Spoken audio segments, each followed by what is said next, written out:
Hi అండి. నమస్తే. అందరూ ఎలా ఉన్నారు? బాగున్నారా? మేము కూడా చాలా బాగున్నాము. ఇదైతే కార్తీక సోమవారం రోజండి. మనకి ఇంకా చూస్తూ ఉండగానే కార్తీక మాసం చివరికైతే వచ్చేసాము. ఇక కార్తీక మాసం సోమవారం 4వ వారానికి వచ్చేసాం కాబట్టి తప్పకుండా ఈరోజు కూడా కుదిరిన వాళ్ళందరూ పూజ చేసుకునే ఉంటారు అనుకుంటున్నాను. ఆ దేవుడి దయ వల్ల నాకు 4 వారాలు కూడా ఎలాంటి ఆటంకం లేకుండా పూజ అయితే కంప్లీట్ చేసుకున్నానండి. ఇక 4 వారం కదా, ఇంక పూజ అయితే ఇలాగా ఉదయాన్నే 4 గంటలకైతే నిద్ర లేచాను. ఇల్లు అన్నీ ముందుగానే శుభ్రం చేసి పెట్టేసుకుంటాను కాబట్టి పూజ గది వరకు అయితే ముందు శుభ్రం చేసేసుకున్నాను. ఇంకా స్నానం చేసి వచ్చేసానండి. ఇంకా ఈరోజు గంగా స్నానం ఏదైనా నది స్నానం చేస్తే చాలా మంచిది. ఇంకా మనలాగా ఏదన్నా దూరంగా ఉండే వాళ్ళకి వీలు పడదు కాబట్టి ఇంట్లోనే మనం ట్యాప్కి గంగాదేవికి పూజ చేసుకొని ఇంట్లోనే స్నానం చేస్తూ ఉంటాము. నేను కూడా అలాగే పూజ చేసుకొని స్నానం చేసేసానండి. ఇంక ముందుగా నేనైతే ప్రశాంతంగా కూర్చొని దీపారాధన అయితే చేసుకున్నానండి. ఇంట్లో దీపం పెట్టుకొని తర్వాత తులసమ్మ దగ్గర కార్తీక దామోదరులు ఇద్దరిని ఏర్పాటు చేసుకొని పూజ అయితే చేసుకున్నానండి. ఇంక ఇలా పూజ అంతా కంప్లీట్ చేసుకునేసరికి మా స్వామి కూడా లేచి పూజ అయితే చేసేసుకున్నారు. ఇంకా మా స్వామితో పాటు నేను కూడా గుడికి వెళ్ళానండి. కార్తీక సోమవారం చివరి వారం కదా, గుళ్ళోది కూడా దీపం పెట్టుకుంటే చాలా మంచిదని ఇంకా మా స్వామితో కలిసి గుడికి అయితే వెళ్ళానండి. ఇంకా మా స్వామి అయితే అయ్యప్ప స్వామి టెంపుల్లోకి వెళ్ళారు. ఇంకా నేనైతే శివాలయంలోకి వచ్చేసి ప్రశాంతంగా అయితే ఇలా ఒక చోట ప్రదేశం చూసుకొని శుభ్రం చేసుకొని కూర్చొని దీపం అయితే పెట్టుకుంటున్నానండి. ఇంకా ఇంటి దగ్గర నుంచే అన్నీ కలిపేసి అన్నీ రెడీ చేసి పెట్టేసుకొని అన్ని బాక్సులో సర్దేసుకొని వెళ్తానన్నమాట. ఇంకా అక్కడికి వెళ్ళేసి ఏ ఇబ్బంది పడకుండా ప్రశాంతంగా కూర్చొని పూజ చేసుకునేలాగైతే ఇంటి దగ్గర నుంచి మొత్తం రెడీ చేసి పెట్టేసుకొని వెళ్తాను. బియ్యం పిండి తడుపుకుంటాను, పసుపు గౌరమ్మను కూడా తడుపుకొని ముద్దలాగా చేసుకొని అన్నీ బాక్సులకు రెడీ చేసి పెట్టేసుకొని అన్నీ తీసుకెళ్తానండి. ఇంటి దగ్గర నుంచి ఇలా తీసుకెళ్తాం కాబట్టి ప్రశాంతంగా టెంపుల్ అయితే కూర్చొని పూజ చేసుకోవచ్చు. అక్కడికి వెళ్ళేసి మళ్ళీ వాటర్ కోసము అటు ఇటు వెతుక్కోవటము, ఆ జనాలు అటు ఇటు తిరగటం ఎందుకు రిస్క్ అనేసి నేను మొత్తం ఇంటి దగ్గర నుంచి రెడీ చేసుకొని వెళ్ళాను అనమాట. ఇంక ఇలా అయితే ఒక ప్రదేశంలో ఒక జమ్మి చెట్టు ఉంటుంది. శివాలయం గోపురం ముందే ధ్వజస్తంభం ముందే జమ్మి చెట్టు ఒకటి ఉంటుందండి పెద్దది. ఇంక దాని కింద అయితే ఇలాగ కూర్చొని ప్రశాంతంగా అయితే దీపం వెలిగించుకుంటున్నాను. ఈరోజు చివరి కార్తీక సోమవారం అయినా కానివ్వండి, ఎందుకో రష్ తక్కువగానే ఉంది. జనం అయితే చాలా తక్కువగా ఉన్నారు. బహుశా అందరూ నది స్నానాలు అలా అయితే వెళ్ళుండొచ్చు అనుకున్నాను నేనైతే. ఇంక ఇలా అయితే ప్రశాంతంగా అయితే దీపం పెట్టుకొని గౌరమ్మకైతే పసుపు కుంకాలు దక్షిణతలతోటి పూజ చేసుకున్నాను. ఇంకెలా రావి చెట్టు ఉంటుంది, పెద్దది రావి చెట్టు. ఆ రావి చెట్టు కింద కూడా సుబ్రహ్మణ్యేశ్వరుడిని శనీశ్వర విగ్రహాలు అన్నీ ఏర్పాటై ఉంటాయండి. ఇంకా అక్కడ కూడా కూర్చొని ప్రశాంతంగా పూజ అయితే చేసుకున్నాను. ఇంకెలా అయితే ఉదయాన్నే అక్కడ బయట శివలింగం ఉంటుందండి. కొబ్బరికాయ కొట్టేసి ఆ నీళ్ళతో శివయ్యకి అభిషేకం చేసుకున్నాను. మంచినీళ్ళతోటి అన్నీ కూడా చూస్తున్నారు కదా, కొంచెం జనం అయితే తక్కువగానే ఉన్నారని చెప్పుకోవాలి. ఇంకా గుడి ప్రాంగణం అయితే చాలా బాగుండిద్దండి. చాలా పెద్ద గుడి అనమాట.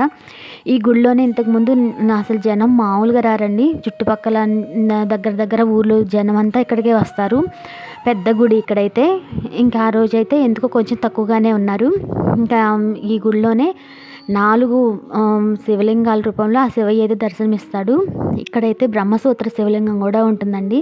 ఆ శివయ్యని దర్శనం చేసుకుంటే చాలా మంచిది అంటారు. ఇంక ఇలా అయితే నేను అన్ని స్వాములని దర్శనం చేసుకుని ఇంకా మా స్వామికి కూడా భజన అంతా పూజ అంతా కంప్లీట్ అయిపోయిన తర్వాత వచ్చేసారు. ఇంకా మా స్వామితో పాటు నేను కూడా ఇంటికి వచ్చేసాను. మా స్వామి డ్యూటీకి అయితే వెళ్ళిపోయారు. ఇంకా నేనైతే ఇంట్లో వంటకైతే ప్రిపేర్ చేసుకుంటున్నానండి. ఇంక టెంపుల్ నుంచి వచ్చేసరికి మా అమ్మాయికి కూడా ఇక కాలేజీకి టైం అయిందండి. వచ్చేసరికి రెడీ అయిపోయింది. ఇంకా తన కోసం అయితే టిఫిన్ రెడీ చేద్దామని సింపుల్గా ఈరోజు అయితే సేమియా ఉప్మా అయితే చేస్తున్నాను అనమాట. తొందరగా అయిపోవాలి అనుకుంటే మాత్రం నేను సేమియా ఉప్మానే ప్రిఫర్ చేస్తాను. ఇంకా మామూలు రవ్వ ఉప్మా అయితే అసలు తినరండి. ఇంకా అందుకని అయితే సేమియా ఉప్మా అయితే సింపుల్గా చేసేసాను. తాలింపు పెట్టేసేసి సేమియా వేసి ఉడికించేసి ఉప్మా లాగా చేసి ఇచ్చేసాను. కొంచెం పంచదార వేసుకొని తినేసి వెళ్ళిపోయిద్ది అనమాట. ఇంక ఇలా అయితే తొందరగా ఏదన్నా పని కావాలి, ఇంకా అర్జెంటుగా వెళ్ళాలి, టిఫిన్ ఏం లేదనుకుంటే మాత్రం నేనైతే ఇలాగే సేమియా అనేది తొందరగా చేసేస్తానమాట. వంట రూమ్లో ఏదన్నా నేను వంట కూడా ఈజీగా తొందరగా అయిపోయేలాగే చేస్తానండి. అలా చేస్తానని అయితే టేస్టీగా ఉండవని కాదు, టేస్టీగా హెల్తీగా కొంచెం తొందరగా అయిపోయేలాగైతే చూసుకుంటాను. వంట రూమ్లో అయితే గంటలు మాత్రం అస్సలు ఉండనండి. నాకెందుకో అస్సలు నచ్చదనమాట. గంటలు వంటలు చేయటము ఇవన్నీ కూడా తొందరగా అయిపోయేలాగా 2-3 వంటలు చేసినా కానివ్వండి ఫాస్ట్‌గా చేసేస్తాను. ఫస్ట్ నుంచి అలవాటైపోయింది నాకు. ఇంకా మా అమ్మాయికైతే టిఫిన్ ఇచ్చేసాను. అమ్మాయి అయితే తిని వెళ్ళిపోయిందండి. ఇంక తర్వాత నేను ముందు వీడియోస్‌లో కూడా మీ అందరితో చెప్పాను కదా! గురుచరిత్ర పారాయణ చేస్తున్నానని. ఇంకా సోమవారం రోజు అధ్యాయాలైతే కంప్లీట్ చేస్తున్నానండి కూర్చొని. ఇంకా అందరూ వెళ్ళిపోయిన తర్వాత తలుపులన్నీ వేసుకొని ఎవ్వరు డిస్టర్బ్ చేయకుండా ప్రశాంతంగా అయితే గురుచరిత్ర పారాయణ చేస్తున్నాను. ఇంకా ఆ రోజైతే నాకు అటు ఇటుగా 2 గంటల టైం పట్టిందండి. ఆ రోజు అధ్యాయాలు అన్నీ కంప్లీట్ చేసేసరికి. ఆ రోజు ఎక్కువ అధ్యాయాలే ఉన్నాయి. ఇంకా ఆ రోజు ప్రశాంతంగా కూర్చొని ఇలాగైతే గురుచరిత్ర పారాయణ చేస్తున్నానండి. గురుచరిత్ర పారాయణ చేస్తుంటే అలాగా మనసులో ఆయన రూపం నిలబడిపోయిద్దండి. గురువుని ప్రార్థిస్తే బ్రహ్మ విష్ణు మహేశ్వరులను ప్రార్థించినట్లు, గురుసేవ చేసుకుంటే బ్రహ్మ విష్ణు మహేశ్వరులు త్రిమూర్తులకు సేవ చేసుకున్నట్లు అని ఈ గురుచరిత్ర పారాయణలో అయితే మనకి తెలుస్తుందండి. చాలా మంచిది గురుచరిత్ర పారాయణ చేస్తే. వీలున్న వాళ్ళు తప్పకుండా మీకు కుదిరినప్పుడు చేసుకోండి. కాకపోతే కొన్ని నియమాలు ఉంటాయి, వాటికి మాత్రం తప్పకుండా మనం పాటించాలి. వారం పారాయణ చేసామనుకోండి, వారం రోజులు మనం నాన్ వెజ్ తినకూడదు, బ్రహ్మచర్యం పాటించాలి, నేల మీద పడుకోవాలి. ఇలాంటి నియమాలన్నీ పాటిస్తూ గురుచరిత్రను అయితే పారాయణ చేయాలండి. ఇంతకు ముందు కూడా చదివాను, కానీ అప్పుడు ఏదో తెలిసి తెలియక బాబా టెంపుల్లో అమ్ముతూ ఉంటే తీసుకున్నాను. తెలిసి తెలియక అప్పుడు ఏదో పారాయణ చేశాను, కానీ ఇంత భక్తితో శ్రద్ధతో అయితే చేయలేదండి.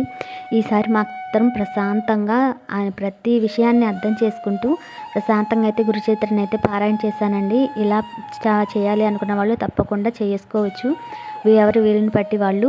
ఇదైతే నేను ఈ కార్తీక మాసంలోనే సాయిబాబా సచరిత్ర కూడా పారాయణ చేయాలనుకుంటున్నాను.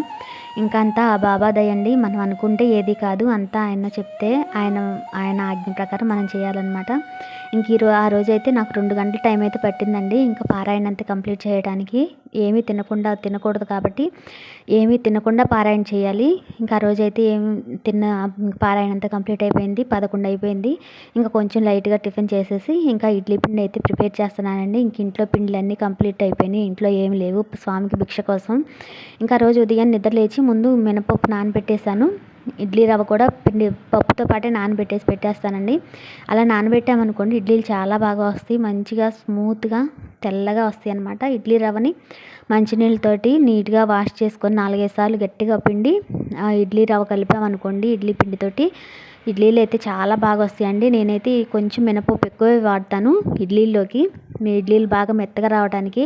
4 తిన్నా కానివ్వండి, మనస్ఫూర్తిగా ప్రశాంతంగా తినాలి కదా, కడుపు నిండా తినాలి అనిపించేలాగైతే నేను కొంచెం మినపప్పు ఎక్కువే వాడి ఇడ్లీలు అయితే వేస్తాను. ఇడ్లీలు అయితే చాలా బాగా వస్తాయండి, మెత్తగా తెల్లగా చాలా బాగా వస్తాయి. కొబ్బరి చట్నీ చేస్తాను, నెయ్యి కారప్పొడి ఇస్తానన్నమాట. మా స్వామి అయితే కడుపు నిండా తింటారు. ఇంక ఇలా అయితే ఆ రోజు పిండి కూడా మొత్తం ఇంకా వేసేసి ముందు ఒక గిన్నెలో వేసానండి. ఆ గిన్నె చిన్నదైపోయింది, ఇంక అందుకని మళ్ళీ ఇంకో గిన్నెలోకి మార్చేస్తున్నాను. ఇంక చూసారు కదా కిచెన్ అంతా ఎలా ఉందో, గందరగోళంగా ఉంది. ఇంకా అదంతా సర్దేసుకోవాలి, వంట చేయాలి మధ్యాహ్నానికి. మధ్యాహ్నం వంట అంతా అయిపోయిన తర్వాత మళ్ళీ నేను కూడా తిని మళ్ళీ మామూలు రొటీన్లకి అయితే వచ్చేస్తాను. ఇంతకుముందు వీడియోస్లో చూసారు కదా మీరు. ఇంక మధ్యాహ్నం నుంచి నా రొటీన్ ఎలా ఉండిద్దో, ఇంక ఇంట్లో పని అంతా మధ్యాహ్నం నుంచి స్టార్ట్ చేసుకుంటానండి. వంట చేసుకున్న తర్వాత తిని అప్పుడు రొటీన్ అంతా. ఇంక సాయంత్రం పూజకు అయితే మొత్తం రెడీ చేసుకుంటాను. ఇంకా ఇల్లు చిమ్ముకోవటం, ఇల్లు తుడుచుకోవటం, గిన్నెలు కడుక్కోవటం. ఇంక ఇలా అయితే మళ్ళీ సాయంత్రం కోసం మళ్ళీ పూజ కోసం మొత్తం ఏర్పాటు చేసుకుంటాను. ఈరోజు సోమవారం కూడా కాబట్టి ప్రదోషకాలంలో ఆ స్వామికి అయితే అభిషేకం చేసుకోవాలనుకుంటున్నాను. ఇంక అందుకని 5:30 కల్లా పని అంతా కంప్లీట్ చేసుకున్నానంటే 5:30 నుంచి ప్రదోషకాలంలో శివయ్యకి అయితే అభిషేకం చేసుకోవచ్చు. ఇంక ఇలా అయితే మొత్తం రెడీ చేసుకుంటా ఉన్నానండి. ఇంక ఈరోజు సోమవారం కదా, మీరందరూ కూడా పూజ చేసుకుంటున్నారా? మీలో ఎంతమంది గురుచరిత్ర పారాయణ చేశారు? మీకు ఎవరికైనా తెలుసా అనేది నాతో తప్పకుండా కామెంట్స్లో చెప్పండి. ఇంకా ఈరోజు ఏ రోజైనా కానివ్వండి, ప్రతిరోజు ఉదయం హడావిడిలో పనుల్లో బిజీగా ఎక్కడే పెట్టేస్తాం కదా. ఇంకా అవన్నీ సర్దుకుంటూ సాయంత్రానికి మొత్తం రెడీ చేసుకుంటూ మళ్ళీ సాయంత్రం కూడా తలస్నానం చేయాలి. మాకు స్వామి ఉన్నారు కాబట్టి తప్పకుండా 2 పూట్ల తలస్నానం చేసేసి స్వామికి కావాల్సిన ఏర్పాట్లన్నీ చేసుకోవాలి కాబట్టి ఇంకా ఇలాగైతే నా పనులన్నీ కంప్లీట్ చేసుకుంటున్నానండి. ఇంకా చూసారు కదా కిచెన్ అంతా గందరగోళంగా ఉంది. ఇంక ఇవన్నీ సర్దేసుకుంటాను నేనైతే. ఇంకా మా వంట కూడా చేయాలన్నమాట. వంట కోసం అయితే చిక్కుడుకాయలు అయితే ఒలిచి పెట్టేశాను, చిక్కుడుకాయ ఫ్రై చేస్తాను. ఇంకా ఉల్లి వెల్లుల్లి లేని ఆహారం తీసుకోవాలి కాబట్టి నేను ఉల్లి వెల్లుల్లి ఏమి వాడకుండా అయితే కర్రీస్ అయితే చేస్తున్నానండి. ఇదండి ఈరోజు వీడియో. ఈ వీడియో కనుక మీ అందరికీ నచ్చినట్లయితే ప్లీజ్ లైక్ చేయండి, షేర్ చేయండి, సబ్స్క్రైబ్ చేసి మన ఛానల్ని సపోర్ట్ చేయండి. మరో మంచి వీడియోతో మళ్ళీ మీ అందరి ముందుకు వస్తాను. పక్కనే ఉన్న బెల్ ఐకాన్ క్లిక్ చేయండి. మన వీడియోస్ అన్నీ మీ అందరికీ తొందరగా చేరుతాయి అన్నమాట. నమస్తే.